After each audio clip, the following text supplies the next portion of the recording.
ഇപ്പൊ നമ്മളുള്ളത് കൊന്നത്താടി ഗ്രാമപഞ്ചായത്ത് വിചാരിക്കുന്നു, അറിയില്ല. ഇത് നല്ലൊരു പുഴ, നിങ്ങൾക്കത് കാണാം. അതാണ് നമുക്ക് ഭാവിയിൽ വരാൻ പോകുന്ന ഹൈഡ്രോ പ്രൊജക്റ്റിന്റെ കറണ്ട് പ്രൊഡ്യൂസ് ചെയ്യുന്ന സ്ഥലം. വെള്ളം ഇവിടെ വന്നിട്ട് ഇവിടെയാണ് മറ്റേ ടർബൈൻ വെക്കുന്ന സ്ഥലം. ഇത് ഇങ്ങനെ ഇവിടെ ഒരു ടണലുണ്ട് പോയിട്ടുണ്ട്.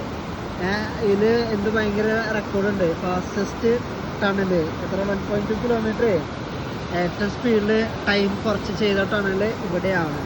ഇത് കുന്നത്താടി സ്ഥലം. അപ്പം ഇനി ഇവിടുന്ന് ഭാവിയിൽ ഹൈഡ്രോ ഇലക്ട്രിക് പ്രൊജക്റ്റ് വരും. അതിൻ്റെ പവർ സ്റ്റേഷനാണ് ആ കാണുന്ന ബിൽഡിംഗ്. ഇതാണ് പുഴ. ഞങ്ങൾ കഴിഞ്ഞ പ്രാവശ്യം വരുമ്പോൾ ഇവിടെ ഒന്നും ഉണ്ടായിരുന്നു, വെള്ളം ഒട്ടും ഉണ്ടായിരുന്നില്ല, അത് കുറവായിരുന്നു. വളരെ കുറച്ച് വെള്ളമേ ഉണ്ടായുള്ളൂ അല്ലേ? എന്താ അല്ലേ, അന്ന് ഉണ്ടായിരുന്നു കുഞ്ഞില് നല്ല മൺകട്ടായിട്ട് ഓർമ്മയില്ല. ഇത് ഇവിടെ പോയി വേറെ ഡാമുണ്ട്, ഒരു പ്രൈവറ്റ് ഒരു പ്രോപ്പർട്ടിയുടെ ഡാമുണ്ട് അവിടെ.